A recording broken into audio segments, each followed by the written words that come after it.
Pada video kali ini kita akan membahas tentang peluang empirik atau peluang empiris dari suatu kejadian.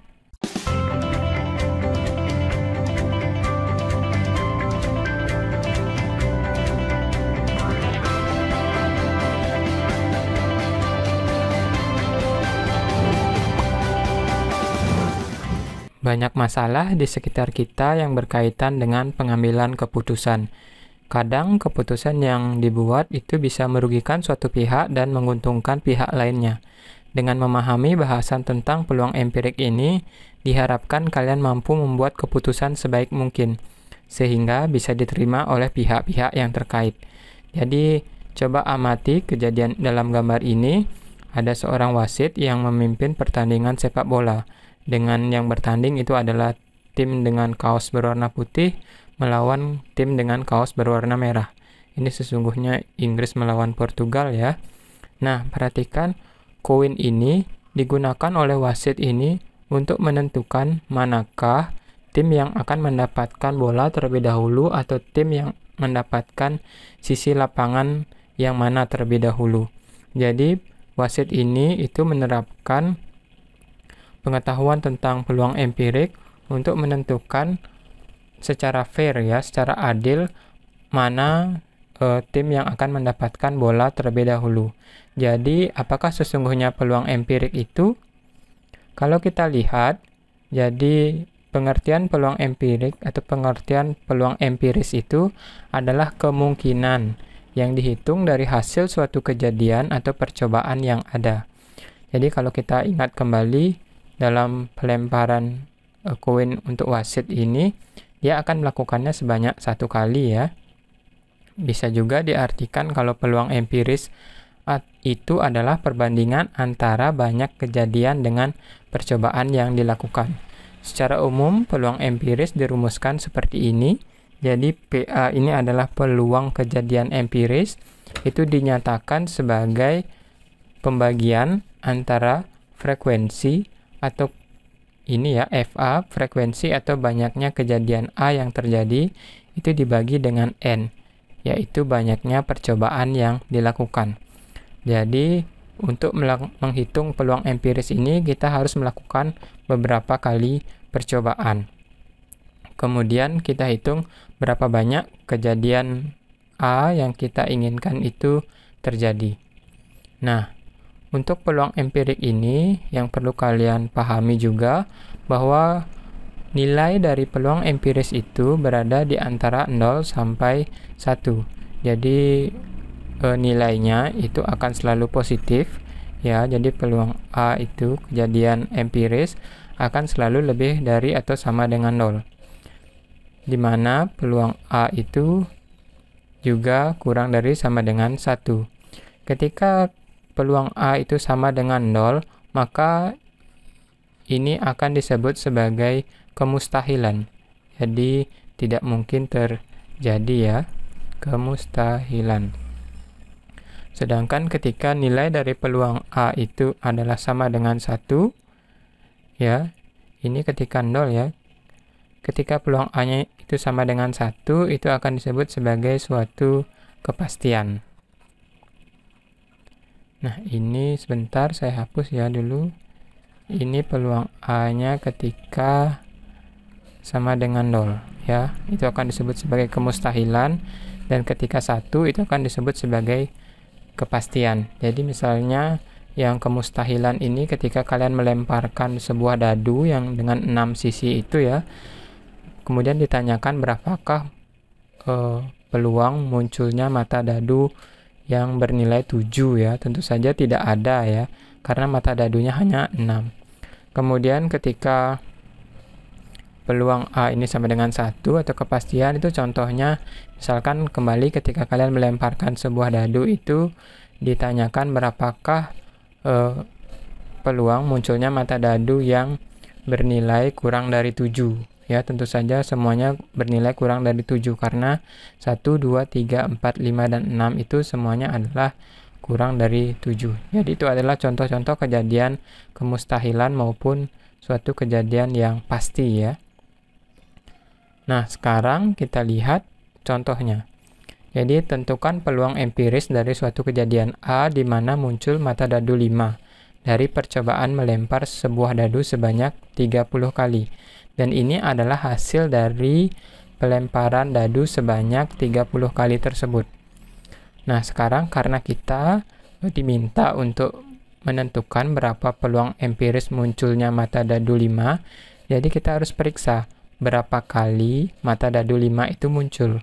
Tadi kan rumus untuk peluang empirisnya itu seperti ini ya. Jadi peluang kejadian A itu adalah banyaknya kejadian A itu terjadi dibagi dengan banyaknya percobaan itu dilakukan. Sekarang karena kita diminta untuk menentukan banyaknya mata dadu yang muncul itu bernilai 5, ini ya muncul mata dadu 5, jadi kita lihat mata dadu 5 itu muncul sebanyak 1, kemudian 2, kemudian mana lagi? 3, 4, 5, dan 6 ya, sudah habis. Dan kita bisa tulis di sini banyaknya muncul mata dadu 5 itu adalah sebanyak 6 kali dibagi dengan banyaknya percobaan. Ini dikatakan bahwa percobaannya dilakukan sebanyak 30 kali ya. Kita bagi di sini dengan 30. Dan kita telah mendapatkan peluangnya adalah sama dengan 6/30. Itu bisa kita sederhanakan menjadi 1/5. Sama-sama kita bagi 6 ya, baik pembilang maupun penyebutnya. Nah, jadi peluang empiris munculnya mata dadu 5 pada pelemparan sebanyak 30 kali ini adalah sama dengan 1/5. Selanjutnya, kita lihat contoh berikutnya. Jadi, suatu percobaan dengan 3 koin dilempar secara bersamaan. Jadi, bayangkan ini koin yang pertama, ini koin yang kedua, dan ini adalah koin yang ketiga. Jadi, koin itu bisa muncul bagian gambar seperti ini, bisa juga muncul bagian angka seperti ini, ya, ada angkanya, 1000 misalnya. Ini gambar lagi. Jadi, ketiga koin ini menyatakan munculnya gambar, angka, dan gambar, ya, gambar angklung di sini. Jadi, dalam percobaan pelemparan 3 koin tersebut, tentukan peluang empiris munculnya 1 sisi angka dan 2 sisi gambar. Jadi, di sini sudah dibuatkan tabelnya. Kita lihat di sini sekarang munculnya mana yang munculnya 1 sisi angka dan 2 sisi gambar. Kalau ini angka, tidak ada gambarnya ya, tidak termasuk dalam kejadian A yang kita inginkan. Kemudian angka-angka gambar, ini ada 2 angka 1 gambar, sementara di sini meminta 1 angka dan 2 sisi gambar ya.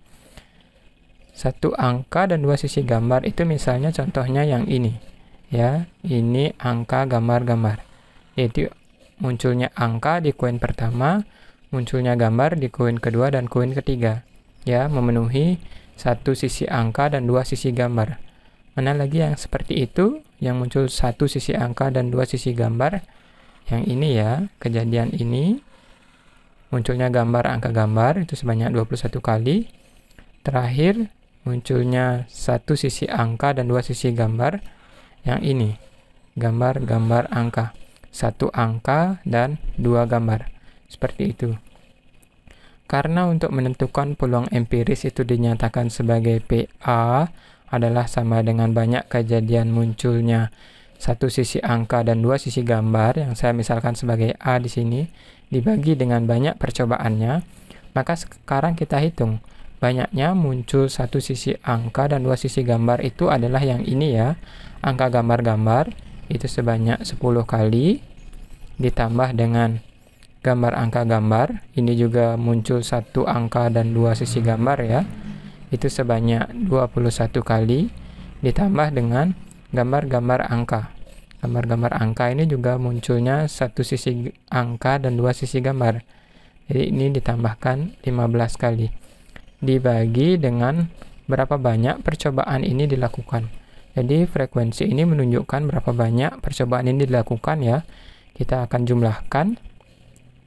Di sini jadinya ini 20 tambah 10, 30 tambah 15 itu 35 ya. Mana lagi yang mudah dijumlahkan? 35 ini ditambah dengan 25 Ya, 35 tambah 25 itu 60.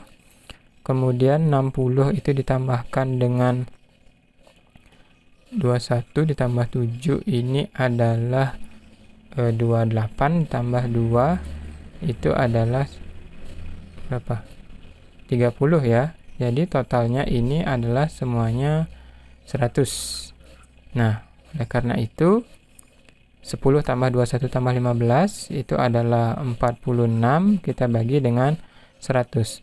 Maka hasilnya adalah sama dengan 46 per 100. Peluang empiris munculnya satu sisi angka dan dua sisi gambar. Yang kita mungkin bisa ubah menjadi bentuk pecahan desimal itu sebagai 0,46. Berada di antara 0 dan 1 kan, sesuai dengan teori yang tadi.